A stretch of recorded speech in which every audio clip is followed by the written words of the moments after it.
As you may or may not know, my wife and I just got back from Vegas. It was a great trip. We ate, we drank, we had a blast.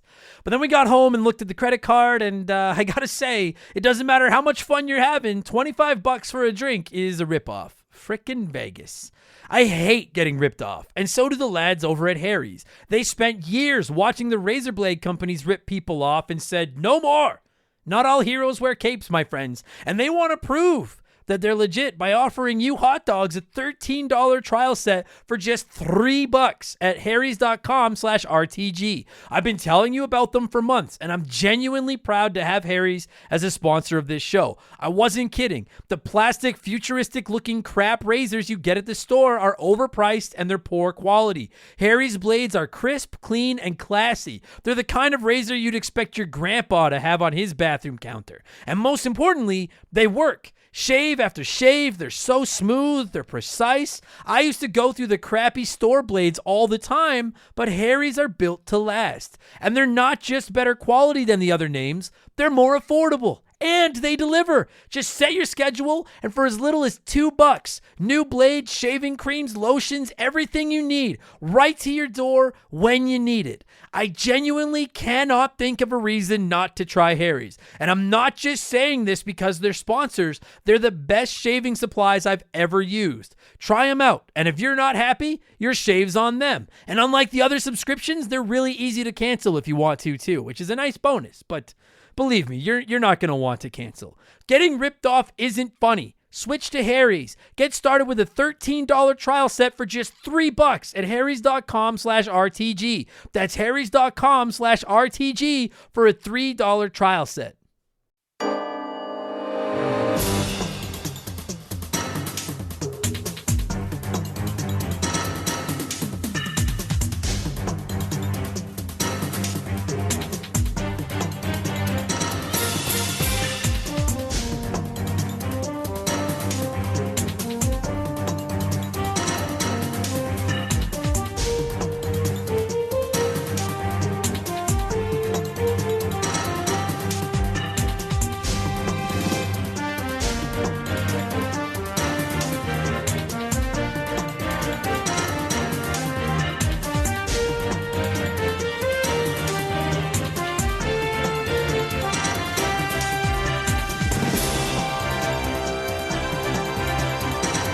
What's up, everybody? Welcome back to Remember the Game. It is my retro gaming podcast where every week a buddy of mine and I sit down and we geek out about the games we played back in the day. My name is Adam Blank. Thank you so much for listening to the show. This week it is episode 97, and we are talking the iconic Metal Gear Solid for the original PlayStation. This is the show that covers the far less popular and less loved Metal Gear Solid 2 before they cover the original iconic, groundbreaking Metal Gear Solid 1, because we play by our own fucking rules here at Remember the Game Industries. But it took a while, but we're finally there. We are paying tribute to one of the most iconic games of all time. Bradley McCue of the Movie Epidemic podcast is back on the show this week, and I'm telling you guys, we went deep into Metal Gear Solid. We pretty well broke down the entire game, so if you haven't played it by chance, there are spoilers out the ass this time around. Just giving you the fair warning. This is also a long one. This is the longest episode we've ever done, so I'm going to be as quick as I can through the intro and get to the episode about Metal Gear Solid. A quick little bit of Patreon house cleaning, including our Switch Lite giveaway. I'm so excited to finally be able to talk about this. Thank you to everyone that enjoyed the GameStop episode of Expansion Pass, which is our Patreon exclusive podcast that goes live every Sunday. If you missed it, I broke down how I would try to save the company, what I don't like about them, what I do like about them. And I don't know. It's just, I wasn't sure if anyone would like it or if they'd be like, you're an idiot and your business plan sucks.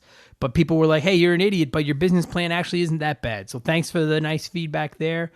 This Sunday's episode is going to be our monthly Q&A. And then I think I'm going to finish the month off by reviewing Streets of Rage 4. I just need a little bit more time to play it before I record a review of it. So if you want to submit questions, topics, whatever you want for the Q&A episode, I try to address every single one. Please, I'm going to just start saying, shoot them to me on the Patreon page. As we're taking away the prize jaws and stuff, I want to make sure Patreons feel like they're getting their money's worth. So for $2, you can submit your questions. I'll answer all of them. I'm going to put a topic in the Patreon page, and you can just comment there with your questions or DM them to me if you prefer to do it that way.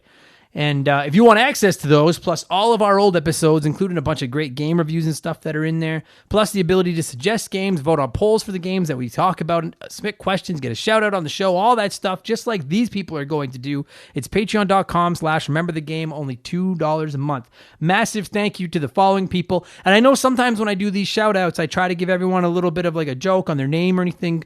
We're picking up a lot of Patreons and it's getting really long. And so I'm going to start doing them a little faster. I'm sorry, but I don't want you guys to have to listen to like 10 minutes of you listen to that rambling every week, but not of Patreon plugs. So anyway, massive thank you to the following people: Josh from Press Start to Join, Kate Roberts, Keegan Wilson, Kevin Donlin, Cryptovox, Luke R., Lord Egbert, Mark McCue, the former Hall of Famer himself, Michael Mathis, the Movie Epidemic Podcast, Nathan W., my friend Ole MF, I'm going to say it like that because I think it sounds awesome, Patrick Crossman, Rex, and then our newest Patreons. All these people have signed up in the last 6 or 7 days: Jordan, Chris Wilson, Dylan, Du Howe, Jason Cortez, and Kevin Hufford. Thank you so much for supporting the show over on Patreon, you guys. And if you would be interested, please consider it. It's only $2 a month. That's all we're asking for.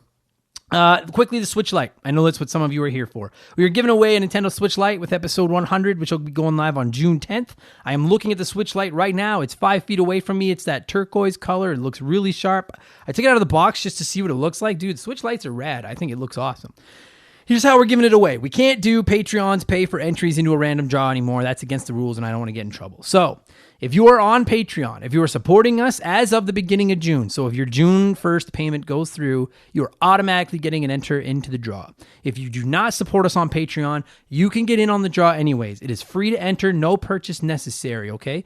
Here, I'm just asking, please only submit one email per person. Please don't be a dick and sign up like 12 emails and fucking get a whole bunch of entries. Like, I'm trying to do something nice. Please do something nice.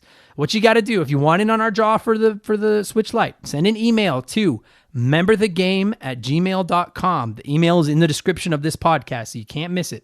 All I need is your name and the answer to this Remember the Game trivia question: what is my favorite game of all time? Hint, it is the only game to get a perfect 10 on this show, all right? I want to make sure anyone entering at least semi-listens to the show and they're not, you know what I mean? So I've mentioned that a bunch of times. You have until June 8th to enter. Just send an email to that email address with the answer and your name.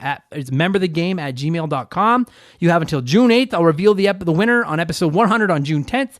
Good luck, everybody. I hope someone that really wants/needs this thing wins it. And again, if you support the show on Patreon, in addition to getting the extra podcasts and everything like that, you are automatically getting an enter into the draw just like that. And there's the Patreon plug is done.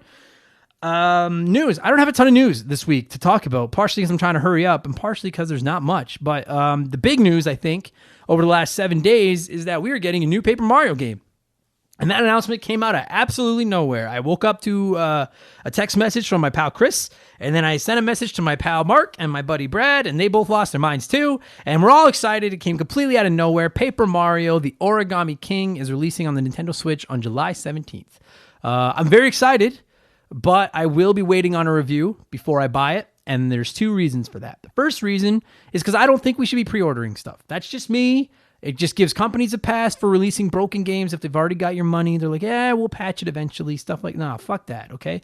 Plus, if you buy digital like I do, there's 0 reason to pre-order because it'll be there. They're not going to sell out of copies. I can go download it, go for a coffee, go for a run, come home, and I'm not going to go for a run, let's be honest, but I can do whatever I want. I come back, the game is sitting there. No need to pre-order it.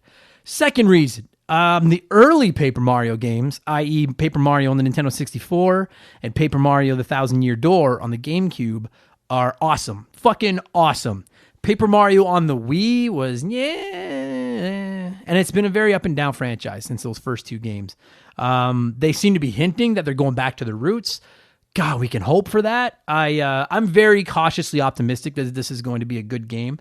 And the fact that this announcement came out of nowhere is insane to me. I have 0 doubt in my mind that was going to be one of the cornerstones of their E3 presentation this year. Because E3 got canceled, and it usually happens in the first half of June. I think it was like June 9th-ish this year. So it would have made complete sense for Nintendo to drop this huge trailer, get everyone excited, and then be like, it'll be available in 1 month. And instead, they're like, let's just get it out now, because as I'm about to talk about, next month, I think the game announcements are about to fucking explode. I think it's going to be a crazy summer, man. Between the random Tony Hawk remake news that we got last week and now Paper Mario this week, I think we are going to see a summer of announcements. And obviously, there are websites like IGN and stuff that are hosting summer of gaming and events and things like that. Xbox has got a ton of events planned. I know Ubisoft has an event planned. EA has an event planned. With E3 being gone, all these companies have all these announcements they wanted to make, and now they don't have a platform to make them on. So I think we're just going to see a summer of announcements, which is fucking awesome. Like, don't get me wrong. I love E3, and I love that weekend of just watching game releases and stuff like that. But you're telling me I could potentially get a whole summer of just random game releases every day you wake up, you don't know? That sounds fucking awesome.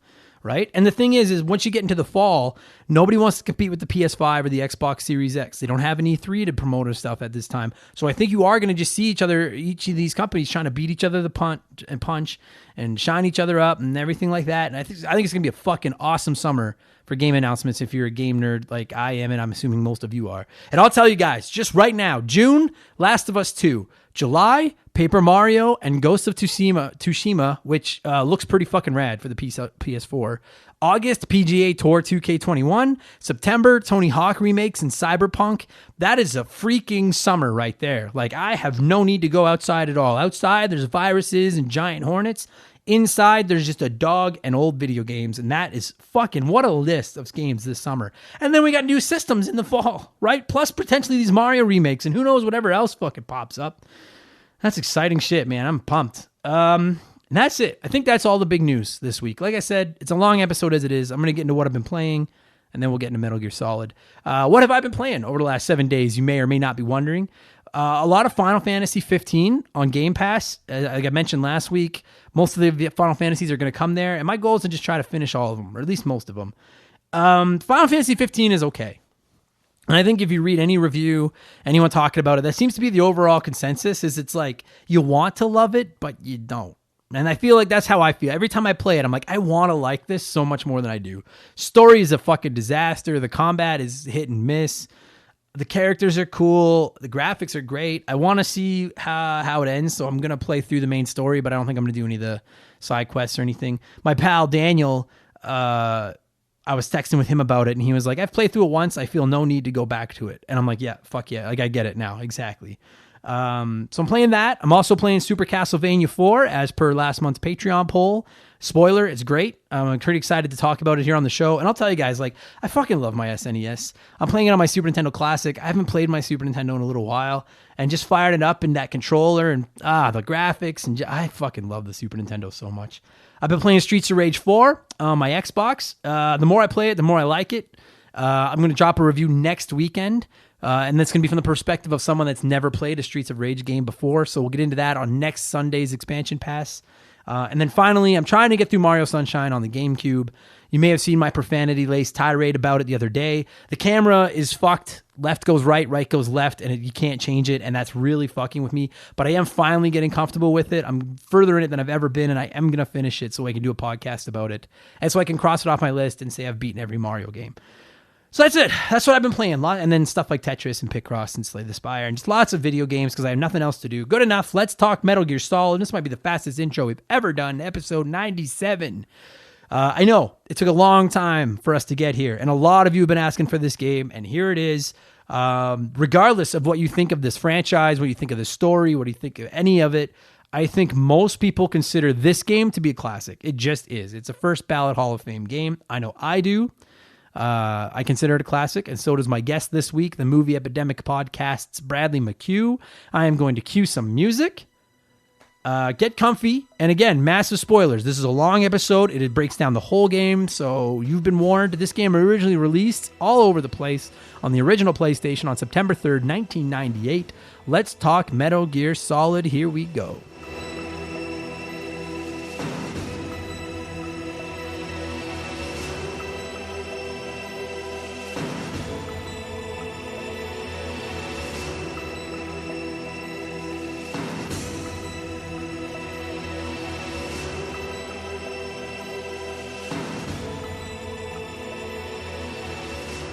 All right, so joining me via the wonders of the internet once again from the metropolis of Calgary is my pal Bradley McCue of Movie Epidemic podcast fame. How's it going, buddy? It's going pretty good. Excited to talk about today's game because it's one of my favorites. Buddy, so this is... because I'll be honest, like, I have mostly good, but I have some mixed views on this game. But this might be the most common game that I get people being like, hey, have you covered this game yet? Like, considering by the time this episode goes live, we're probably going to be into the mid to late 90s, if not just over 100. And like, everyone is like, where's Metal Gear Solid? Where's Metal Gear Solid? Because we covered Metal Gear Solid 2. You and I covered Metal Gear Solid 2.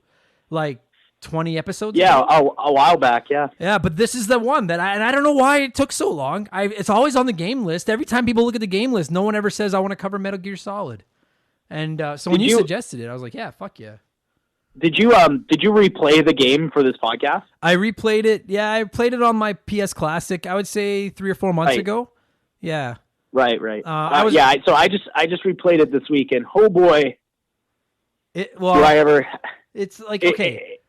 Go ahead. Sorry, with the phone. It's weird. Just for the record, sorry. For everyone at home that's like, what the fuck? How come one of them does it? We're doing this via phone, so neither of us can see who's about to talk, okay? So if you're like, oh, I don't want to listen to them interrupt each other for an hour, tough cheese. You guys know what to fucking expect from this podcast by now. This is subpar at best, okay? So just bear with us and shut up. Anyway, we're trying to figure this shit out, all right? We're trying, god damn it. Anyway, I'll let you have the reins first. What Metal Gear Solid? Yeah. Go ahead.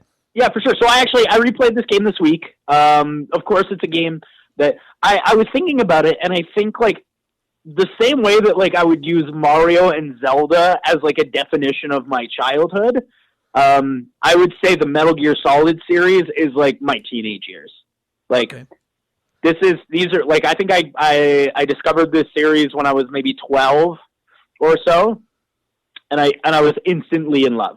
And I of course found it through. I actually originally found it through the remake of Metal Gear Solid with Metal Gear Solid: The Twin Snakes, and then I went back and played the original quite a few times. So that's interesting to me, yeah, because like I played this, like and I'll be honest with you, Bradley, I remember this vividly. This might be the first video game I ever bought based entirely on people talking about it. Like, just, word of mouth. It was everywhere, and the internet was still kind of in its infant days, like, you know what I mean? But like in gaming magazines, and all my friends were talking about it, and it's odd because the case to it, like that distinctive white case with the red lettering, is so boring. Like if you saw it in a store, you'd be like, what the fuck? There's nothing, but like, it's just, there's something about it that just gets your attention because it's like that Simpsons where they're like, look at this place must be hot. They don't need a big ad or even proper spelling. And that's kind of like, obviously they have proper spelling here, but they were just like, hey, this game is so good that we're going to put it out and everyone's going to be like, you got to get that game in the white case, that Metal Gear Solid game. Because it's not the first Metal Gear game, right? There's an NES one. Metal Gear. There is an NES game, which I've actually, when I fell in love with this series, I actually played through that game as well. And I know that a lot of people don't like it. I like it. I think it's fun. I honestly had no idea it existed till probably 5 years ago. I had no idea. It's actually a pretty ambitious game for the NES. Like it's really like it's like all the skeletons of Metal Gear Solid were based off the original game. Like you're still collecting key cards, and you have to use gas masks to get through like poisonous gas. You have to like it's very similar. Using cardboard, you're trying to hide from guards, trying to sneak around. Like it's very similar to Metal Gear Solid. So when I was playing it this time, I was actually thinking about that because I would say this first Metal Gear Solid game is the one that's most reminiscent of that original formula. Because Like, let's be real here, all right, guys? Hideo Kojima is a fucking weird guy. Oh, he is. Like, because I'll be honest with you, Bradley, and I'm sure we're going to get into it a little bit. If you want to hear my opinions on Metal Gear Solid 2, listen to the episode. Metal Gear Solid 2 lost me. And that was Hideo Kojima, and that's his fucking weird-ass mind and these weird ass... it's weirder now, too. Like, that's what's so crazy is, like, I remember when I first played the original Metal Gear Solid, I'm like, man, this game is really off the rails. But now playing it again after playing the rest of the series, I'm like, no, that shit's normal. Yeah, it trailblazed for sure. This game did. Yeah. Like this game... This game to me is as important to the stealth genre and that kind of thing as Mario Brothers is to platforming. Like, this is king of stealth. Like fuck Splinter Cell. This is the king of stealth right here. Yeah, like this is a first ballot Hall of Fame, whether you like it or not. And again, I have some mixed opinions on this game, but it's a first ballot slam dunk Hall of Fame. Like this might be the most important video game that we have not covered on the podcast yet. Well, and like if somebody says to you, like, "Hey, man, name a stealth game," Metal Gear Solid's first thing coming out of your mouth. Has to be. And it's like, this was one of the few games they got on the PlayStation Classic that they got right. Like that thing is such a piece of crap. And there's so many games they left off that everyone's like, how the fuck is that not on? But if Metal Gear Solid hadn't been on, I don't think there's a bigger game, except maybe Final Fantasy VII. Final Fantasy VII and Metal Gear Solid were the two games that they had to have on that PlayStation Classic, or everyone would have been like, what the fuck? And frankly, what's even the point? Right. And frankly, I bought it. I mean, I bought it to hack it, but I bought it to play Metal Gear Solid and Final Fantasy VII. Like, those are the two games. Like, that's just, it's the Mario Bros. And Zelda of the original PlayStation. Yeah, because nobody looks at the PlayStation Classic and is like, you know what? I think I'm ready to spend $100 to play Twisted Metal. Yeah, nobody had that thought. No, fucking piece of shit. Fuck, I hate that thing.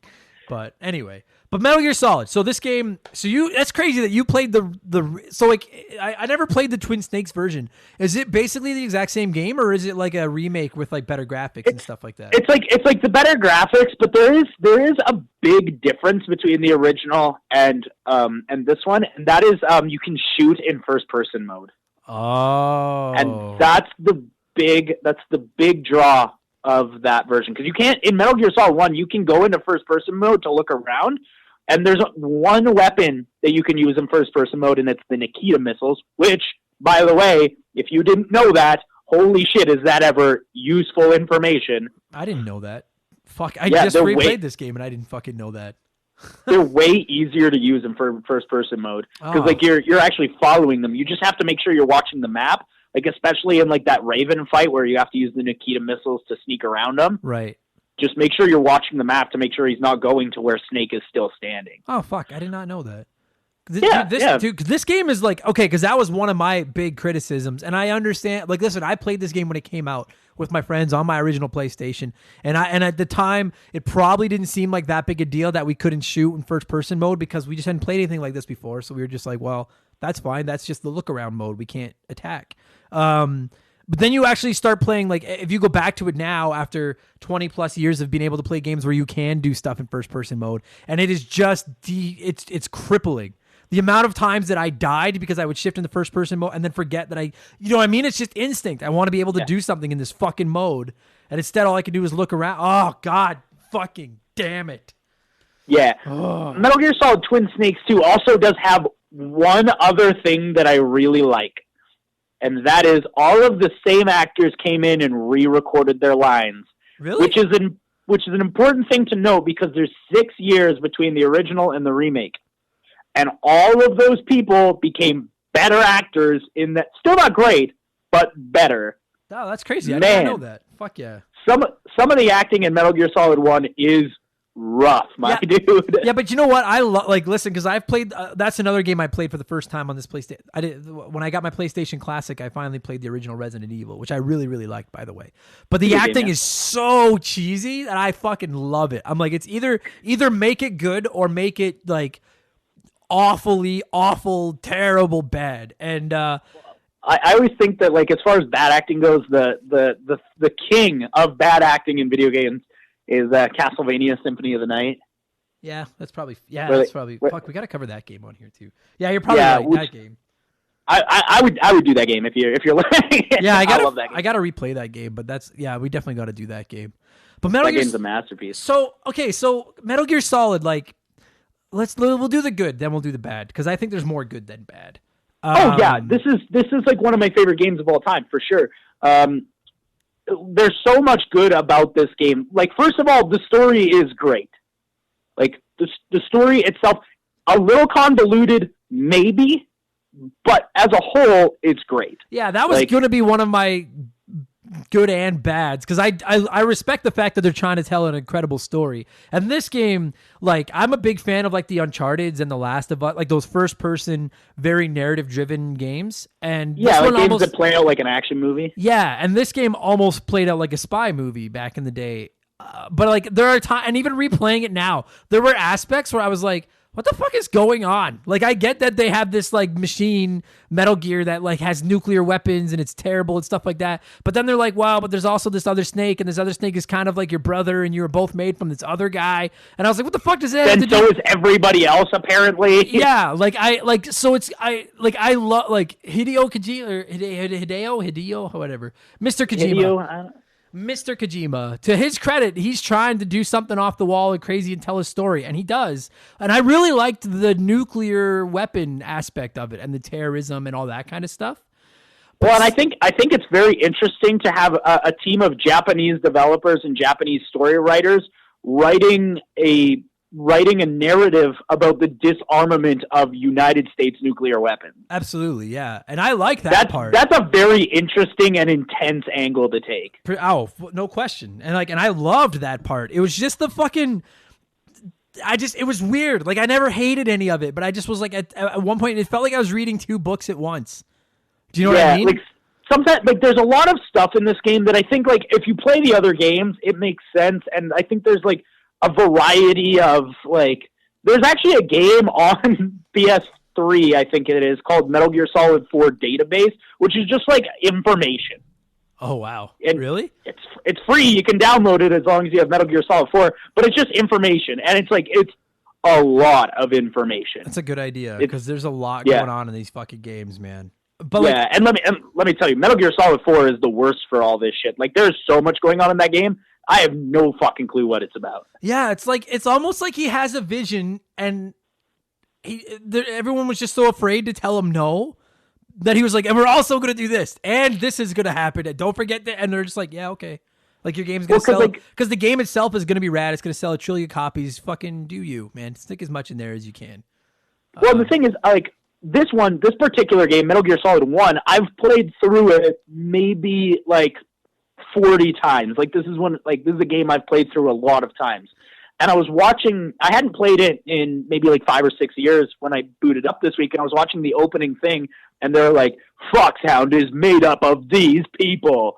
And they start going through all the bad guys, like Vulcan Raven, Liquid Snake, Revolver Ocelot, and like going through all these people. And at one point they're like, Decoy Octopus. And I was like, who the fuck is that? Yeah. Who is that person? Decoy Octopus? And then it turns out he's not even in the game. Yeah, right? Like, it's just, I'm not trying to shit on the story because I respect and like it. It's just, there's so much fucking going on. And then that fucking invisible ninja robot shows up, and I'm like, who the fuck is this guy now? And then it's like, he's a bad guy, but no, never mind, he's a good guy. And I'm like, is he Snake? Am I Snake? Is that guy Snake? Is that robot? What the fuck? You know what I mean? Like, there's so much. That's what's actually weird about this game, is that there's some story elements, particularly the elements with the ninja, that actually require you to have played Metal Gear 2, which didn't release in the United States until 2006. Right. Like, there's just shit. Like, okay, so I don't feel so bad then, because there's just, like, I enjoyed playing it, but at the end, I'm like, I don't entirely know what the fuck was going on. Like, I know that I had to stop Metal Gear. Like, and like, which I'm fine with, right? And the thing is like, and I'm sure I'm not alone in this, especially when this game came out and we all started playing it on our PlayStations. Like, I had never experienced anything like this. Like, the deepest storyline I'd probably experienced in a game prior to this was like a Final Fantasy IV or a Final Fantasy VI or something on the Super Nintendo. And even those storylines were nowhere near the fucking web of stories that the fucking Metal Gear Solid produced. Now, here's what I'll tell you, okay? Because when I was a teenager, I got so into Metal Gear Solid, like, more than I think I've even made clear. Like, I was so into this franchise when I was a teenager that when I play through this game now, it all makes sense to me. Yeah, you know exactly what's going on type thing. But I also understand how somebody would be confused. Yeah, like, it's just a lot. Especially because near the end, they just drop this piece of information for no reason. And it's just right there. Like, there's this thing at the end where they're just like, oh, and by the way, this is like an hour before the end of the game. They're like, oh, by the way, you have a disease that's going to kill you. Yeah, what the fuck? Where did that come from? and now I get it, but like, I could imagine like playing it for the first time and being like, wait, what the fuck did you just say to me? What's this about a disease that, like, then everybody around him is dying from, and then, like, at the end of the game, he's like, okay, so I've got this disease. Like, is there a vaccine for it? And she's just like, live, Snake. That's all I can say to you. And I'm like, no. Yeah, what the fuck? You gotta tell me about the fucking vaccine. I'm telling you, it's like reading 2 or 3 books at once and then trying to remember what was happening. They're all good books, but you're trying to keep track of all these books at once. And you're like, what the fuck? And another issue, it's both a good and a bad thing, which is what I think the story is. I think there's good parts of that story. I also think there's confusing parts of that story. Is that like, I don't know if there'd even been a game that was had so many cutscenes. It's such a narrative-driven game like this before. And I feel like in the future, not just in Metal Gear, but in gaming, people have really figured out how to walk the line. You know what I mean? Between like, we'll take you into a movie for a couple minutes and explain some of the story, but now we're going to send you back to the game. And in this game, like when I started replaying it, my initial plan was to record a Let's Play of it. And then I quickly abandoned it because I was like, there are so many cutscenes that are long. And it's like, they don't get split up with anything. And it's both a good and because like, obviously we've figured out how to balance that better in the last 20 years. I think Metal Gear Solid 3 has like some crazy record about being like the longest ending cutscene in any game.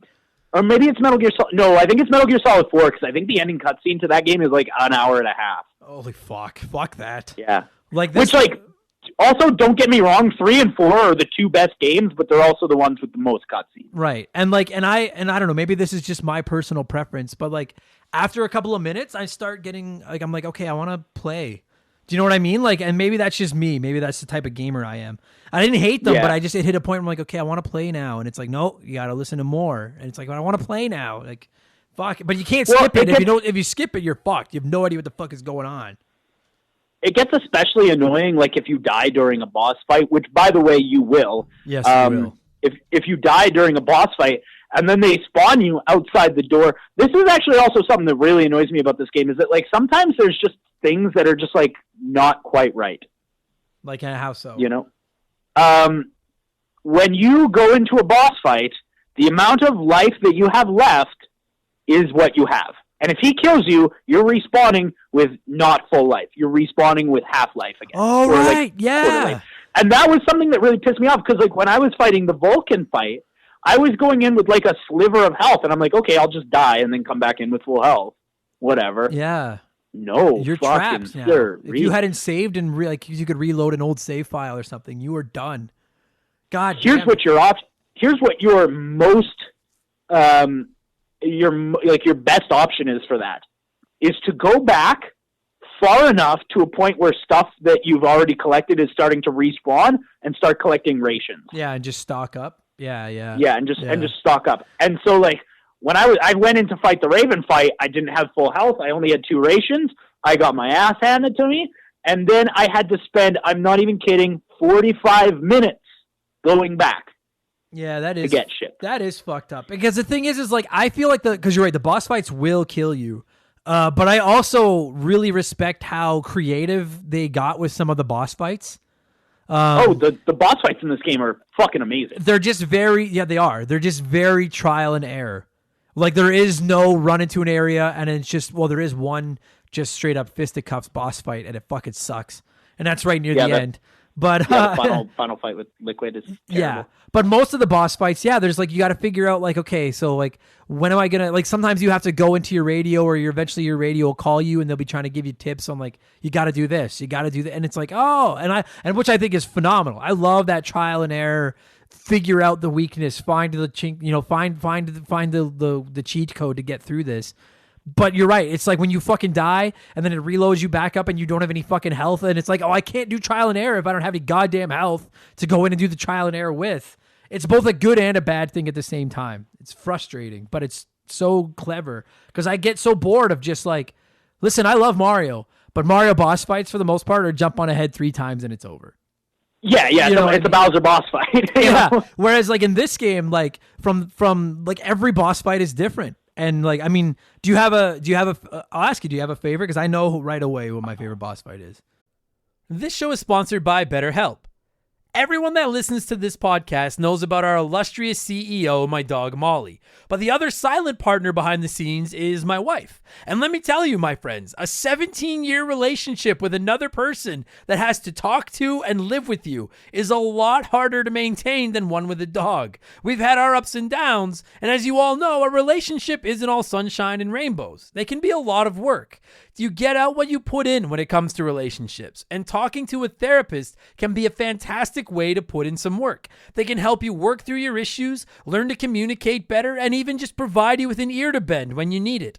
I've talked to my therapist about my relationships, especially when it came to my stand-up comedy career and how much I was away from home, and they helped me work on ways to keep my relationship strong even when I was out on the road. It turned out our relationship was actually better when I was out on the road, but that's a story for another day. And I know, right? Therapy. Who has the time these days? BetterHelp hears you, and they're making it easy. Fill out a quick form online, and they'll match you up with a therapist that suits your needs and that'll work around your schedule. You pick the meet times, and you can get your therapy fix from anywhere, over video, phone, or just chat. Become your own soulmate, whether you're looking for one or not. Visit BetterHelp.com/RememberTheGame today to get 10% off your first month. That's BetterHelp, HELP.com/RememberTheGame. It's very close to me, but like the thing is, I love almost all the boss fights in this game, and I'd actually like to go through like all of them in a bit here. But if I have, Well, you know what? Let's just do that. Let's just go through all of them. Because you're going to be fresher in your mind than me. Yeah, so the first boss fight is with Revolver Ocelot. Yeah, and that's where you're in that square room, right? Yeah, you're in the square room, and you have like the guy that's hooked up to all the explosives. Yeah. He's like the arms tech president or something. I don't know. He's something. Yeah. And so you have the Revolver Ocelot fight, which is great because essentially it's like a gun duel. And this is your first introduction to, like, this is going to be a boss-driven game, which, for the most part, it is. There's actually a couple of bosses I don't like, and I'll talk about that, too. And the Revolver Ocelot one is fun because it's mostly just, like, chasing his tail and trying to shoot him, but you really have to time it properly, or else he's going to get the drop on you. Yeah, it's kind of funny that they make him the first boss, and they're like, oh, Revolver Ocelot could shoot anything, and he's the greatest shot in the history of the universe and everything, but then he's really bad. You know what I mean? He's like, terrible. He's like, like it just seems to me like he should have been one of the later bosses. You know what I mean? But like, I get that they can't make the first boss like super hard either. He kind of has to be a teach you how to fight him guy, and even he killed him a couple of times. Well, I don't know if this is spoilers or not, but if you look at like the main saga, like 1 through 4. It's actually interesting because that's like the main saga, and then 5 is buried in there somewhere between. I think it's like between 3 and 1, whatever. I don't like 5 that much, but what's crazy is that in Metal Gear Solid 1, Revolver Ocelot is the first boss. In Metal Gear Solid 4, Revolver Ocelot is the final boss. Oh, really? Yeah. So it's sort of like. Yeah, it's sort of like a sandwich of everything in between, but ultimately Revolver Ocelot is the big bad in the series. Yeah, and I like him. Like I like his character. I like the way he talks. Like he's the classic bad guy, and I think he's awesome. I actually can't believe you've never played 3 and 4, dude. You got to play those games. Yeah, you know what? Maybe I got 2 and 3 on my Xbox. I just like we talked about on the Metal Gear Solid 2 one. I was like, this is just too much. What the fuck is going on? You know what I mean? Like, do 3, and then I'll do another Metal Gear Solid episode with you. Yeah, I'll do 3. I want to play 5 as well, but I don't know. I got too much to fucking play. I don't know. And like 5 is okay. 5 is okay, but you have to play 3 to get it. Fuck off, Kojima, with your fucking anyway. All right. You do not have to play 4 to get 5, but you do have to play 3. Fucking weird. Fuck, what a weirdo. So okay, so anyway, you fight Revolver Ocelot. He's like a classic old. He's got the guns. I picture him like a Texan colonel. I died I died once on Revolver Ocelot, but for the most part, pretty easy. Yeah. Then you have the tank boss fight, which is where you have to have the mine detector on. Which, by the way, they don't show you where the mine detector is. Just someone calls you and they're like, "Snake, use a mine detector," and then you're like, "Well, I don't fucking have that." Yep, I got there without it and was like, "What the fuck? I didn't get a mine detector because I couldn't remember how to play it." And then I had to go back and find a fucking mine detector. Yeah. Oh god. You will find though. you will find out very quickly that you have to be exploring a lot in this game. Yeah, you do. Or else you're gonna end up being screwed. Who is the guy in the fucking tank? What the fuck is his name? It's Vulcan Raven Raven. is in the tank, but you're not fighting him. You're fighting just like gunners. I hate this fucking boss fight because you have to get up near the tank and then throw a grenade in, but if you're not in just the right place, the grenade doesn't go to the right fucking spot and just... Yeah, it doesn't go into the hole, and then they'll run over you with the treads. Yeah, and eventually you run out of grenades if you fuck up enough times. And just like, I hated this boss fight. I fucking hated it. And you have to use like the chaff grenades. Yeah, this is one that I don't like. I don't think it's very fun. And all that around the fact that there's mines, because here's the thing. I wouldn't have a problem with there being mines if having the mine detector open didn't disallow you from having your rations. Yeah. Fuck yeah. You can either heal or fucking see where the mines are. Like, yeah, and like if you're dying, you can open up your menu and scroll down to the rations, hit circle, and then scroll back to the mine detector. Yeah, like that's obnoxious. To me, this boss fight plays out like it should have been in an action game, but Metal Gear Solid is not built to run like an action game. Do you know what I mean? No. Like it's so slow. No, not at all. I hated. I hated this boss fight. When I was doing my replay of it, I almost quit on that because I was like, "Fuck this." I was like, "This game just does not work." I was like, here's the thing about this is that it's a game that I've played so many times, but I must have been pretty good when I was a teenager because I don't remember having this much difficulty. This game's pretty hard. Well, but I think that back then these controls and the stuff mechanics weren't as ancient as they are now. You know what I mean? Like I think if you tried to play GoldenEye now, it'd be impossible. Whereas back then it was so smooth and easy, right? And that's how I felt with this game. Is there's just so many mechanics that I was like, why? Like again, the first person thing where I'm like, what the fuck? Why is he doing that? Like, and the way he moves sometimes, like the way Snake moves, and it's almost like he's on like a cart. Do you know what I mean? And like where he turns left and turns right, and it's just I'm not used to those controls. That's all. So. Well, yeah. When I played through this, I actually played through it on I played through with the original disc and stuff on the PS3. Yeah. So I was using the analog. But let me tell you something about using the PS3. This is something that I find really annoying. Is that maybe there's a setting where you can change it, but every time you start up a game on the PS3, it just autos to whatever the game you're playing is most familiar with. And so obviously because this game came out when it was digital D-pad, that's what my PlayStation controller auto-corrected. So I had to open the fucking menu every time. I had to go down. I had to go to the controller settings. I had to go from digital to analog and then go back. Oh, well, do you want to know what's even worse than that? Playing it on the fucking PlayStation Classic that Sony sold us and was like, oh, hey, buy our you don't even have an option. Buy our fucking handheld or our little classic console, just like Nintendo's. It's just as good, and it's got Metal Gear Solid, that game you all remember. But then it's like, oh yeah, but you want to use the analogs? We couldn't afford to put analog fucking controllers in, so you have to play with the D-pad. And then it's like, well, you need the code off the back of the CD case. Oh wait, we didn't include any of that either. Fucking Sony didn't even fucking do what to do. That's the craziest part about it, is because that, like, as far as I understand, the PlayStation Classic version is just a straight ROM, correct? Yes, it is. It is. So there's like a part where Revolver Ocelot goes, or no, it's not. It's the Armsex president goes, I don't know her frequency, but it's on the back of the CD case. Yep. And now I still had the CD case. It's a good thing there's Google, man, because I'll tell you, I was just like, how the fuck did you not even think of this? And like, now listen, to be fair, Nintendo didn't think of this with the NES Classic and Star Tropics. Like true. that there was like a code and like a note, and they didn't think of it either. But Star Tropics is like a forgotten gem on the NES. Metal Gear Solid is the flagship title on this fucking thing. I was just getting so angry. I was like, God, what I wouldn't give to be able to play that on. Like they really should have thought about that. But like, I also remember the first time I ever played through this game, and the Armsex president is like, her frequencies on the back of the CD case. I spent like an hour looking around in the basement and flipping through my inventory. I'm like, what fucking CD case? Yeah, you would never think that they're breaking the fourth wall and telling you it's the CD case, like the game case.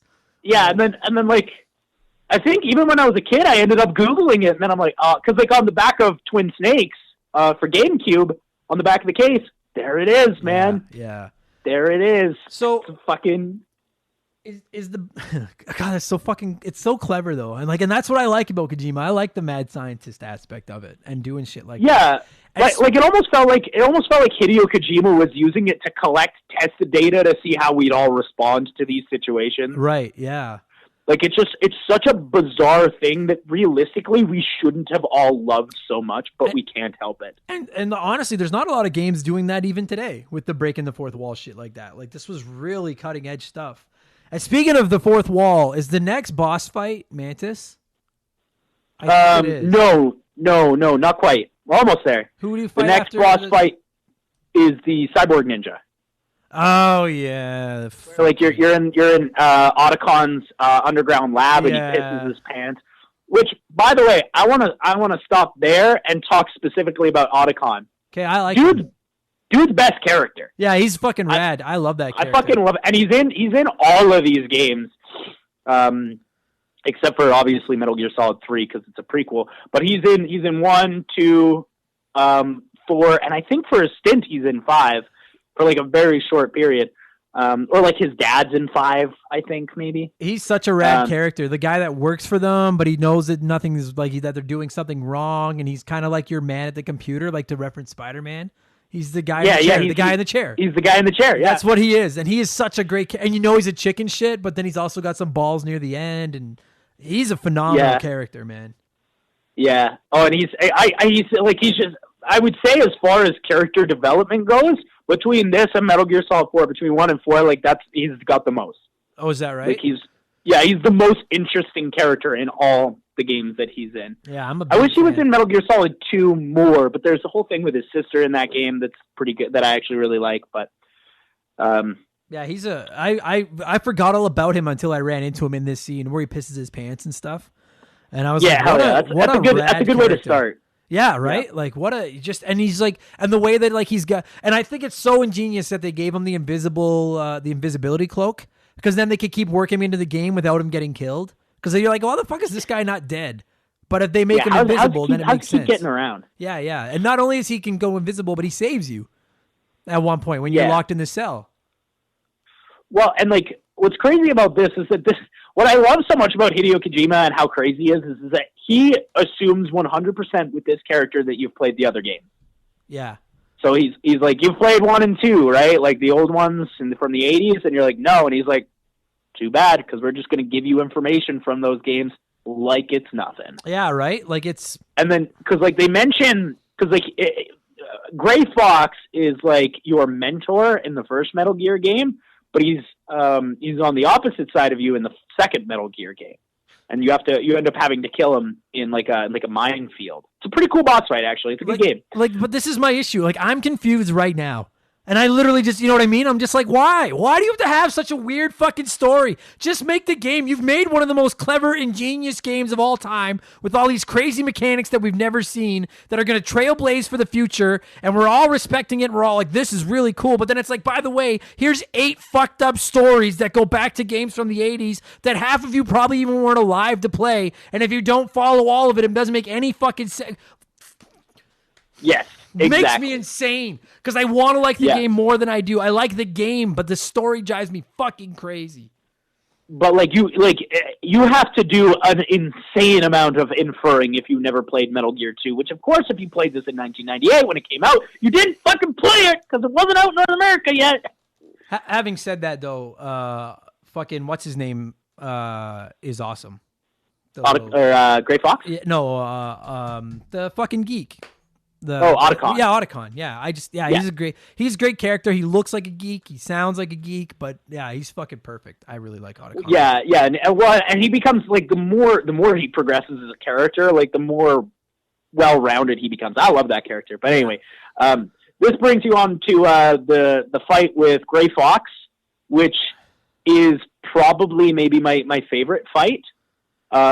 Is this where you're fighting him in the tech lab there, like in the offices or whatever? Yeah, because you have to use like chaff grenades to sort of stun him, and then like once you stun him, you get like a couple of seconds open shot at him. But if you fuck around, he's gonna slice you with the sword, and the sword does like major damage. Yeah, I feel like this fight does like what the tank fight couldn't, where it's a little bit of an action-y style fight, but it plays to like what the game can do, and it works. Yeah, and like being able to use the chaff grenades, because like essentially you're trying to avoid being seen by this ninja, so that you can use the chaff grenade in time to stun him. Yeah. So that's why I really like this fight a lot. I think that it plays a lot. And this is the one where he like tells you like you can't, like you end up just going fisticuffs, right?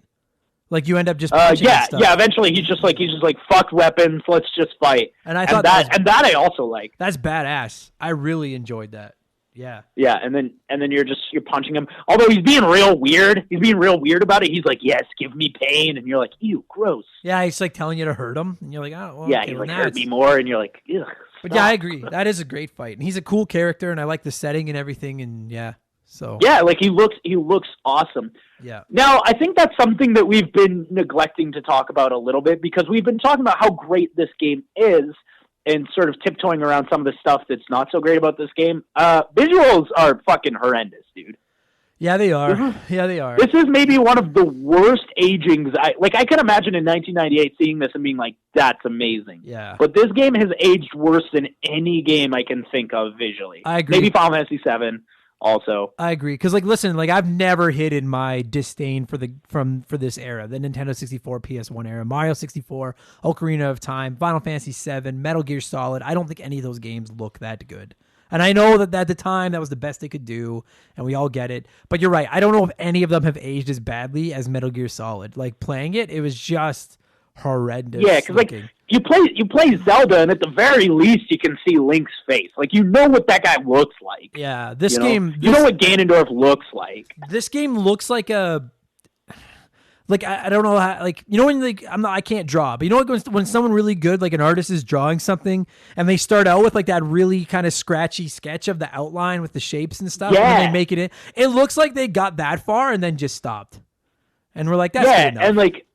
And the thing is that Kojima is so clever that he must have known. He must have looked at this and been like, this looks like shit. How can we really show what these characters look like? Use the codec. Yeah, where all of a sudden their faces are super detailed and great, right? Yeah, well, because it's all hand drawn and it looks awesome. Yeah, like the codec stuff all looks like. There's like one in particular that I think is so great, and it's when you're in an elevator and Otacon is like, there was 4 stealth camouflage suits and I don't know where they went. And then he gets real close to the camera and he goes, "Watch out, Snake!" Yeah. And like you can see every detail, and you're like, "That's so crazy that I can see everything." But then when I see him in a cutscene, he just looks like he's wearing a morph suit. Yeah, he looks Minecraft. Like they look like characters from Minecraft. Is kind of what they look. Yeah, like. It looks terrible, and like it's unfortunate because like as somebody who's played the game, and actually the remake looks awesome. The remake, which is GameCube era, looks awesome. But this one, just like, it looks so awful. And like, I can now imagine like the huge amount of excitement that people would have when Metal Gear Solid 2 came out and Solid Snake jumps off the bridge and lands on the boat, and the word Metal Gear Solid, and you can see his face and everything he's wearing. He's got guns and stuff. Yeah. Like, I can imagine the excitement that people had in their hearts when they saw that. Yeah, what I have to assume, particularly with this game, is that the powers that be were like, well, our focus has to be on all these weird mechanics and the stealth mechanics and the AI and the story and all these other things we're doing. And like, you know what I mean? Like, I have to assume that at some point, like in the resources, they were like, the graphics are good enough. You know what I mean? They're like, we have to focus that, which is fine. Like, you know, tell the story you're going to tell. If you're going to make it a cinematography game and work on a story and all these like stealth mechanics and stuff, that has to be your focus over making sure that the guy's face looks really good. But it does. Yeah, it looks and I agree. Bad. It looks bad. I think they must have looked at everything they had and they said, you know what, guys? Something's got to hurt here. We have too much shit. Yeah. Like, something's got to take a hit here for this to work on a PlayStation. Even on a 2-disc PlayStation, this was, I think, maybe one of the first... No, Final Fantasy VII. I was going to say one of the first multi-disc games I played. Final Fantasy VII is the first one that jumps out in my mind. Yeah, the 3 discs. Yeah. So, okay, so you fight that stupid... Well, no, I shouldn't say stupid, because I think he's cool. You fight Gray Fox, the robot. He's like a weird-ass cyborg thing. He's pretty rad. He wishes to be hurt. He likes it when he hurts. He likes it when he hurts. And then from there, you go on to See, that would probably be my favorite boss fight. But from there, you go to what is my second favorite boss fight in the whole game. And that is the boss fight with Psycho Mantis. Now this, like, listen, I don't even think we have to spend that much time on it because everybody knows. But this is that famous fight where the guy has telekinesis and you can't hurt him because he knows what you're about to do. And then finally, the Colonel even comes on and is like, you got to unplug your controller and put it into port 2. And that is the most fourth wall breaking, clever, to this day, that would show up on any list of like the 10 cleverest boss fight mechanics of all time. Well, I actually really love that. On the PS3, it was like you had to go into a menu and go into controller settings. And it's a whole thing. But I do want to talk real quick about like the whole memory card reading thing. Yeah. Because like in the cutscene before you fight him, he reads your memory card because he's supposed to be psychic. Right. And I remember in the GameCube version, he would be like, "You've been playing Super Mario Sunshine." And then I think in the PlayStation version, he'd be like, "I see you've been playing Castlevania," or something along those lines. Right. You know, like he'll read your memory card, see what games you're playing, and then the cutscene will adapt. Man, that's fucking ingenious. Isn't it? But my PS3 crashed a few months ago, and I had to format my entire hard drive. Oh. So that means when I played this game this past week, I had no PS1 games on my memory card. So what he does instead, which I think is really clever, is he goes, what is it he says? He says something along the lines of, like, "You have a very empty mind." And you're like, man, I guess they had to have something in case you've never played a game before. Yeah, just in case. But just in case it's your first Metal Gear Solid game, and he's like, "You've got an empty mind, nothing going on in there." It's a funny boss fight, too, because the actual fight itself, like, it's kind of, like, the fight itself isn't that good. It's fine, but it's that single mechanic of him being able to read your mind and memory card and switching the controller, stuff like that, which just makes it so famous, right? Because the fight itself is just like, once you can actually hurt him, then it just becomes a fight. But it's the setting it up that is so clever. So. Yeah. Now this whole time you're like you're sort of traveling with this woman, Meryl. Yeah. And this is another part where I think maybe this game didn't age as stupendously as I thought it might. Because man, those early interactions between Snake and Meryl are really creepy. Yeah, they are. Isn't that the truth? Really creepy. He's like saying things like, he's like, "I never thought a soldier would have such a good butt," and you're like, "God damn, dude." Yeah. This was settle down. This was pre-Me Too movement. It is. It's very clearly pre-Me Too movement because Snake is like kind of rapey in his vibes towards Meryl, and his voice doesn't help at all. That creepy Snake voice doesn't help at all either. Which is even crazier because it's his friend's niece, which is like, I'm pretty sure that's a porn genre. Yeah, because you're right. Because he's like, she's the Colonel's niece, so that means the Colonel is hearing everything you're saying to her, which makes it even fucking weirder. Yeah, he's talking, and like sometimes he'd be like, "I don't expect you to be so womanly," and you're like, "Snake, stop!" Yeah. Like I'm watching it, and I'm like pulling my shirt back. I'm like sweating. I'm like, I'm starting to get a little uncomfortable here, guys. Yeah, I don't like fucking Meryl. She irritated me for the whole game. I just didn't care for her. Yeah, she's annoying. But then, like, after the Psycho Mantis fight, you get more of this bullshit where it's like, if you didn't explore every nook and cranny here, you're fucked because you go into these caves and they're pitch-ass dark. Oh, yeah, you need the night vision goggles or whatever they are. Need the night vision goggles. Yeah. And nobody tells you that. That's like, as much as I want to say that it's something I don't like about this game because I found it frustrating, I actually do really like this aspect of the game that forces you to explore this giant base they've dropped you in. I think I do too. Yeah, I mean, I like it more than I dislike it. Sometimes it feels like they were just banking on selling players' guides. But but it's not that broken. It's not like, I mean, because eventually if you go through your whatever the little radio is called, I don't remember the radio's name. Codec. Eventually, if you go through the codec, someone's going to tell you what you need. You know what I mean? Like, and I feel like that's part of the reason. You just got to filter through everyone. Yeah, and eventually someone is going to drop the hint where you're like, "Oh, okay, I need night vision goggles. I got to go find them." You know what I mean, or something like that. When if you've never played this game, let me give you a little hint here. Otacon always has the answer. It's always him. Yeah, he's the smart one. Just go back He's to Otacon. the smartest guy. He's always him. Like, you can call Roy and he'll be like, Snake, we have nothing but contempt for your situation. And you're like, Roy, you gotta give me more than that. Yeah, I'm dying here. Help me. Yeah. So you crawl through the cave full of wolves, and then you get to fight Sniper Wolf, but you have to you go into the Sniper Wolf fight, but then you have to. This is also something that maybe I don't like about this game. You have to go into it, and then she's so good at shooting you that Otacon calls you, obviously, because he's smart. He's like, you're going to need to use a sniper rifle. And you're like, I don't have that. Yeah. And then he's like, I saw one in the basement of the nuclear arms base. And you're like, that building I was in like 4 hours ago? Yeah. Oh my God, I have to go all the fucking way back to that building, go down to the basement, get the fucking sniper rifle, and come back? So much backtracking. And it's just, I mean, I guess they put the boxes in. I never once used them to like backtrack. Oh yeah, the boxes are, I would put the box on, like when a guard was coming, and I'd be like, all right, sweet. The guard always notices that the box is weird. Always. He's always like, the fuck's that box there? And you're like, well, what's the point if he's going to look at the box every time? Yeah, always. It's just but the backtracking gets old really fast, and it's such a slow method. Like, oh fuck, I hated it. Like, yeah, I agree with you. I forgot I was gonna bring that up when we got to Sniper Wolf. That was the part where I really was like, fuck me, seriously. Like, yeah, you know what I do. You know what's a weird thing I do like about this game though? Is that, like, without being too flashy about it, it's got, like, the whole Zelda thing going on where every time you beat a boss fight, like, your health bar gets bigger. Yeah. And, like, they never mention it. It just does. And, like, and then you can carry more rations. Yeah. Because, like, I remember being at the very beginning of this game this time around and being like, I can only carry 2 rations.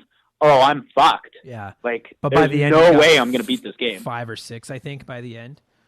Yeah. Like, near the beginning of this game, when I was playing it this past week, I was like, oh, this is harder than I remember. I'm probably not going to beat the whole thing before we podcast about it. Yeah. But I did. Yeah, dude, I found it a lot harder than I remember it being. But I think part of that is just, again, the mechanics have not aged super well. I'm so used to being able to do more than I could. Like, I was dying a lot just based on that. And it's just such a trial and error game. It really is a trial and error game. It's almost like an action. If you go up that hallway and there's a guard there and he kills you, just don't go up that hallway again. Yeah. Holy fuck, this is the longest I've ever talked about a video game. So for all of you that have been waiting for Metal Gear Solid, here's your fucking episode. You got your Metal Gear Solid episode.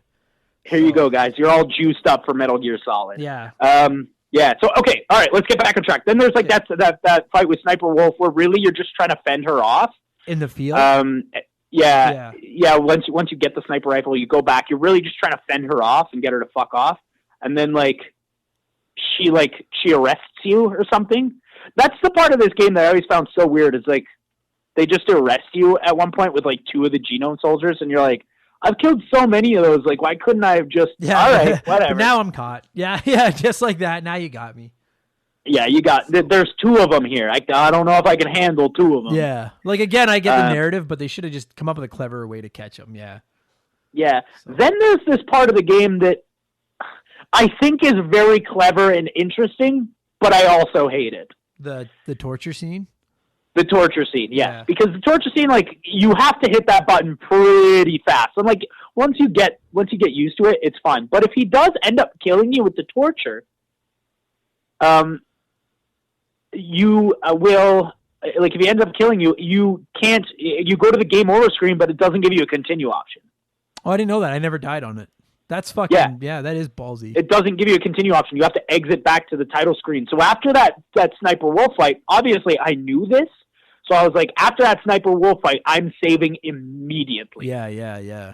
Because I don't want to have to do the Sniper Wolf fight again, and I'm sure plenty of people did. Yeah. Oh, for sure. Yeah. Plus, like, and then there's that torture. Go ahead. Yeah. Go ahead. Well, then there's that torture scene, and then you escape from that because Otacon comes and helps you because he's got stealth camouflage, and then you move on from there. Yeah. And I like that. I think it's clever. It's just because, like, at any point, I think you can tap out at any point during the torture as well. But you can, and there's actually a reason for that. And I don't know if a lot of people know this, but actually whether or not you endure or tap out during the torture changes the ending that you get. Yeah, because I was going to say, because then they kill her, right? Mm-hmm.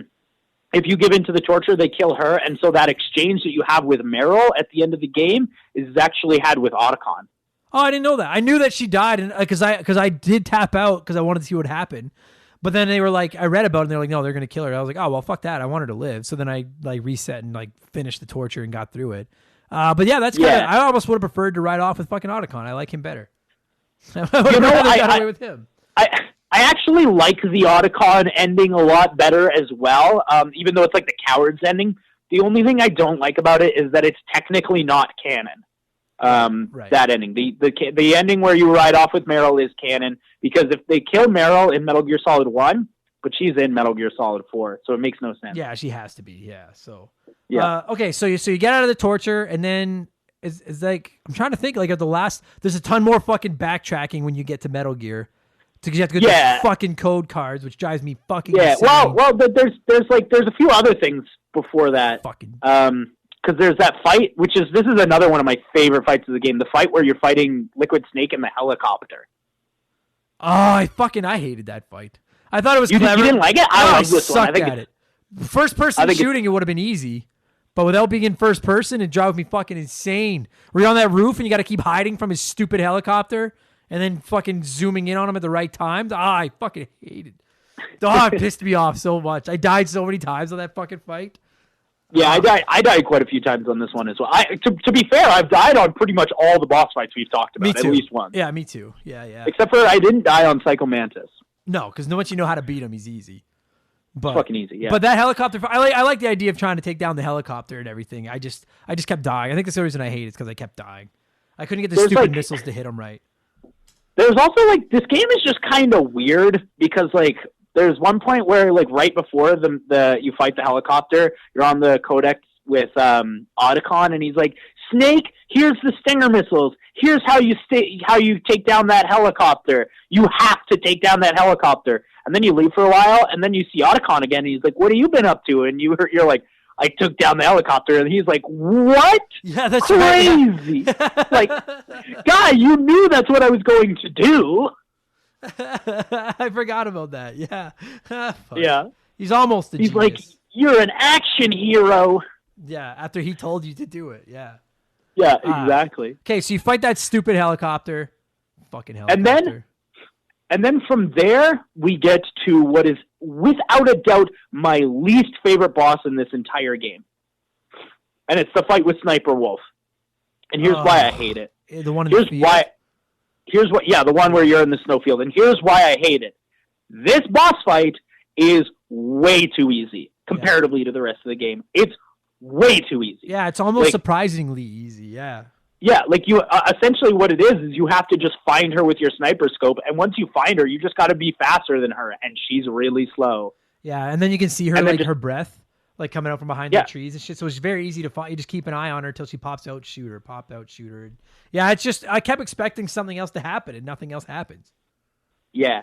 That being said, this is also, once you beat her, my favorite area in the game, because there's so much, sheds lining this field that it's the perfect place to go and stock up. Yeah, agreed with that. Yeah, you just run around there's tons of rations and ammo and missiles and tons of shit. This is where you want to be. Yeah, 100%. Yeah, but it's almost like they knew that, while the rest of it going forward is going to be pretty rough. So, yeah, you're going to have to, you're going to need some supplies. Come back and get them. And then you get you have to sneak through, a couple of rooms, and then Master Miller, who, by the way, I'm not quite sure who this guy is. They talk about him a lot in the game, and he calls you on the codex sometimes, and I have no fucking idea who he is. Everybody keeps calling him Master, and I'm like, who the fuck is? And it ends up being Liquid in disguise, but he's disguised as a real person who I still don't know who the fuck that is. Yeah, agreed. Yeah. And, I feel like that with a third of the game, but yeah, I agree with you. I have no idea who the fuck that guy is. Yeah, no clue who that guy is. But then you're sneaking through these areas, and then they come up with all this information about the fox died. This is where you get the information about the disease, and you're like, wait, there's another angle to this shit. Yeah, this is the third book. We've already got the 'cause bomb. We've everybody already got the keeps- cloning. Now let's read the book about the disease too. Yeah, and once you get to later Metal Gear Solid games, all the books are about nano machines. Fuck. I think you'll like 3 though. If I'm being honest, like if you like the fact that this is like a spy movie, you'll love 3. Yeah, I'll play it eventually. I will probably. I mean, I want to. Metal Gear Solid 3 fucking rules. It's my favorite one for sure. But anyway, back to Metal Gear Solid 1. Yeah. Then you get to the Vulcan Raven fight, and this fight, once you figure it out, is really cool. Yeah, I like that one. Where you're fighting him in the freezer. Yeah, and I spent a lot of time trying to hit him with missiles, and I found that it was working like sometimes, but if he catches your missile, he'll shoot it before it can hit him. Yeah. And so, like, it gets obnoxious. And, like, halfway through the fight, I was like, wait a minute, why don't I just place down mines everywhere and wait for this guy to just die? Yeah, that was all you do, is you just put the mines down and then sucker him in, he runs after you, and he blows up over and over and over again. And it's like, he never clues into the fact that, like, wait a minute, maybe he wants me to run over there. He just keeps running over there. Yeah, I just put down Claymore mines everywhere and then just sat in a corner and waited for him to die. Yeah. And so then there's that boss fight. Then you have the key thing. Oh, I hate it. Key card thing. I think that's the worst part of the game. I think that it's there to pad runtime, and I don't know why. The concept of it is cool. This game, like, for an action game, like, it's I think my account was like 12 hours, something like that. Yeah. 12 hours or something. Yeah, if you know where you're going.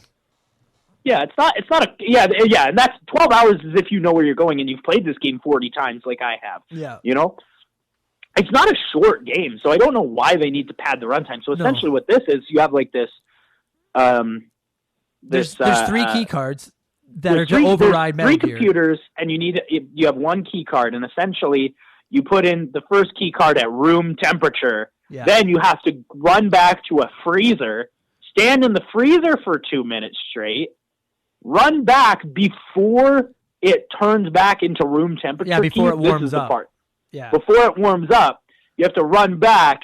Because, like, have you ever... I didn't happen this runtime, but I've had it where, like, I was doing the last card, and I almost got there, and it turned back to room temperature. I know I made it with all 3, but that would have pissed me right off. I made it with all 3 this time, but I've had it happen before, and it's really obnoxious. Yeah. So, yeah, it's like it's 1 card and it's room temperature. Then you got to make it cold and then it changes to a different card. Then you got to make it hot and then run back before it cools off. And then it's 3 different cards. Like, I get the concept. I even think the concept is cool, but the running back and forth is just irritating. I don't understand it. So. And then we come to the 2 final bosses of this game. Yeah. Which are suck. Like, fuck you, Konami. Because, like, the game is hard, but it's manageable. Yeah. So then this boss fight, you have to luck the fuck out. The liquid snake one where you fight him up on top of the thing is I just found it boring. Like, and I did die in it a few times, but it felt like a Dark Souls fight where you just learn the pattern and then it's just a matter of how patient are you. Yeah, exactly. And like, you have to be patient during that fight, but there's also a 3-minute timer for a nuclear bomb to go off. Yeah. So you're like, do I be patient? Do I be quick? But let's talk about the Metal Gear Rex boss fight. So he gets in this giant metal robot and you have to fight it with the Stinger missiles. Yeah. This is annoying. And here's why. Because every attack that he does, and he does an attack every 3 seconds, you have to be moving to avoid it. Yeah. But you can't attack when you're moving.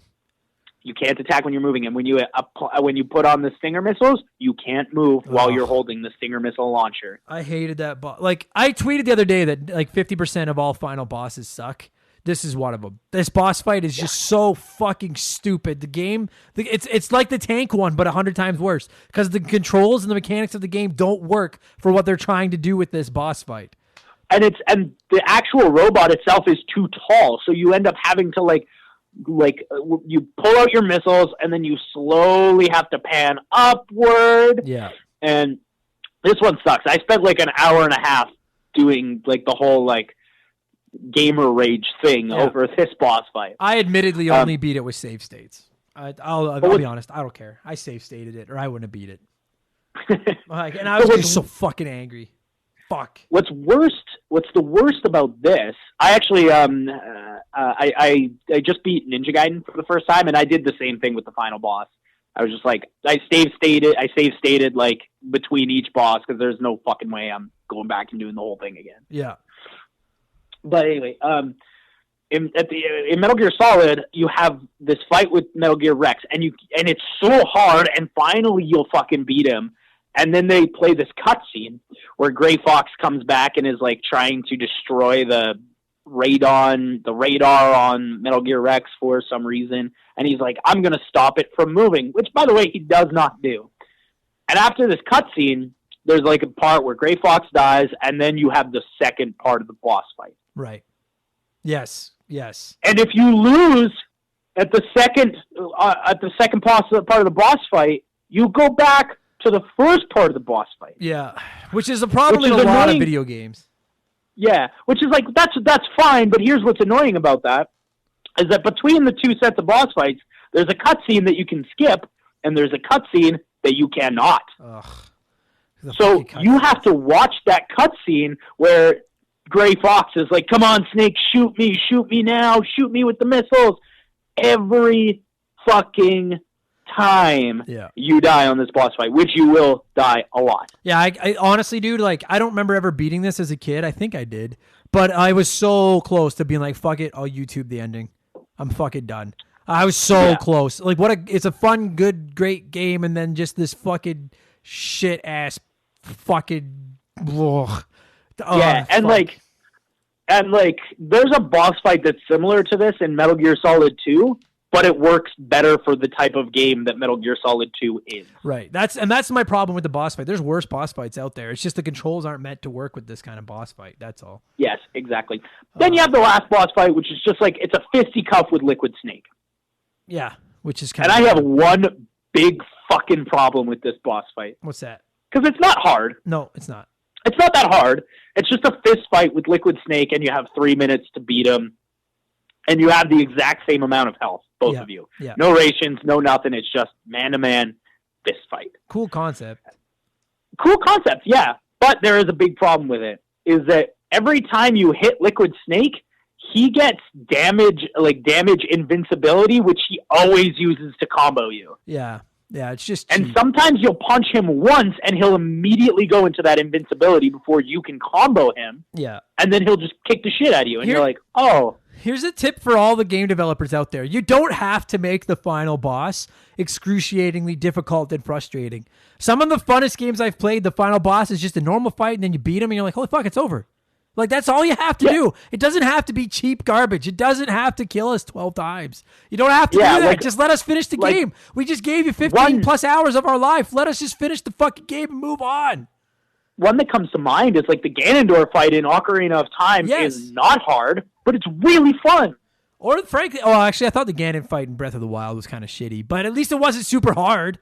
Like, just make it... that's almost too easy, I think. Yeah. But, like, I just want to beat the game. Just let me finish the fucking game. Or even, like, Bowser, like the Bowser fight in Mario Odyssey. It's just really fun. Yeah, exactly. So all it has to fucking be. Then you have to do that. Okay, so, like, we're over an hour. I'm going to fucking wrap this up. I can't. I've never done an episode this long. For all you Metal Gear Solid fans, now you're happy. You got your fucking. We just broke down the entire game. Yeah, we went through. There's no stone unturned on this fucking. All thing. that's left now is the car chase scene where you have to get away. And you're in the car, and this one's again. This is very easy, but I also think it's kind of a nice touch. I thought it was perfect. That's a nice ending. Yeah, get us out of here. It explodes, and now we can take off. That's fucking perfect. That's all we needed. Yeah, that should have been the final. And Snake go out into the thing, and then after the end credits, you find out that Ocelot was the bad guy the whole time, and he was working for Solidus Snake, which of course is a total lead up to Metal Gear Solid 2. Now here's the dealio. We have gone over a lot of things I like and a lot of things that I don't. I do not like that you can't shoot in first person mode. I think that's bullshit. And even if you could, using the fucking triangle button and the circle button, that'd be awkward, I think. Yeah. Even if you could. But you can't. But okay, go ahead. I think that the game looks like shit. But I think it plays phenomenally. That's what's like so bizarre about it. Yeah, I think that if you had been able to shoot in first person and stuff, it almost would have broke some of the game. You know, it's the same as people it might have been too easy. Yeah, those original Resident Evil games have those fucking awful tank controls, but I don't think the game would work as well without the tank controls because it adds to the atmosphere, right? And so, like, it's my problem is not with the controls and not being able to shoot in Metal Gear. It's with the fact that they tried to push in a couple of scenes in boss fights where it's like they think you should be able to, but you can't. Like, that's my problem with it. If it's built around it, that's fine. It's just there's the odd scene where I'm like, this clearly feels like I should be able to run and shoot, but I can't fucking run and shoot. You know what I mean? Well, and of the first like original saga Metal Gear Solid 1 through 4 games, I always count 5 as like a different thing because there's 2 5s. Metal Gear Solid 5. There's 2 games called Metal Gear Solid 5. Right. I always count 1 through 4 as like a different thing than 5. And of the first 4, this one's my least favorite for sure. But I love them all so much. Yeah. Like they all are deeply personal games to me because I played them at such like a vulnerable time in my life that I will always take. I've always said that if I were to get a video game tattoo, it would be from this game. For sure. Yeah, they're like, I'm not even the world's biggest Metal Gear fan. This is the only one I've played through to the end. But even I'm like, dude, this game is just so ridiculously important, and that case is so iconic, and Snake is awesome, and it's Metal Gear Solid. It's one of the Hall of Fame franchises. Like I'm glad I'm glad we finally got around to covering this stupid game on this fucking show because this game on this stupid podcast is what I was trying to say, because it belongs on there. Like if we've talked Mario Brothers and we've talked Donkey Kong, we've talked Final Fantasy, and we've talked Halo and all these other, like Metal Gear Solid is right there with all of them as far as its impact on the industry. Absolutely, especially in like the past one, because it feels like they're done with it now. Yeah. Like, which is good, you know, like ultimately, because chronologically, I think the last one is called Metal Gear Rising chronologically, and that game is fucking awesome, but really short. Yeah, I don't have a problem with them being over it. Like, eventually, it's just everything comes to an end. Just stop. That's fine. Have you ever played? You've never played Metal Gear Rising, right? I've only ever played the first one and then part of the second one that I hated, and then I was done. Oh, Metal Gear Rising is a super fucking awesome game. But it's a Raiden game. You play as Raiden. Oh, I fucking hate that little weenie. But Metal Gear. Don't get me wrong. Metal Gear Rising is fucking awesome. It's a really cool game. Right. I'll have to play. I'll play more of them eventually. I promise. They're on my list. I'll play more of them eventually. Okay, we got to shut this down. These people have to get on with their lives. I know everyone's got nothing to do right now, but we've taken a lot of their nothing to do time. Absolutely. How are we ranking this bad boy? Fuck, I don't know. I don't know. Fucking out of 50, because I can't think of a clever way to word it. So on a scale of 1 to 50, what would you give Metal Gear Solid? I'm going to give it a 42. All right. That's pretty 42. I don't think it's perfect, but it did launch one of my favorite video game franchises of all time. And yeah, like it really is historical. It's definitely part of history forever now. Agreed. Yeah, I'll give it a 40. And honestly, half of that 40 is because the game is fun, and half of it is just because of the influence it's had. Because it's not my favorite video game in the world. Like, I don't know if I'll ever play it again. But I replayed it. I think I will. I like this game. Good stuff, buddy. Thank you very much for doing this. And all you Metal Gear Solid fans, you finally got your episode. And Bradley came up with the idea, so thank you very much to him. Good stuff. Have a great day. All right, buddy.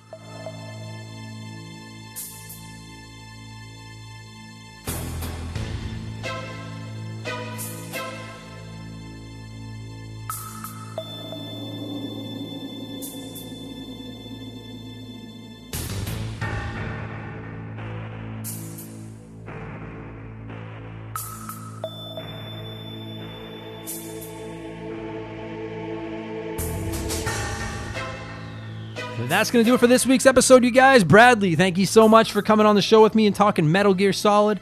And to every single one of you people listening to the show right now, thank you so much. We are getting close to episode 100. I have a Switch Lite to give away. Just send an email to memberthegame@gmail.com. It is in the description box with the email address. Give me your name and tell me what my favorite game of all time is. It's the only game to get a perfect 10 here on the show. You will be entered into the draw. Or you can enter into the draw by signing up over at patreon.com/rememberthegame. It's only $2 a month. You get automatically entered into that draw.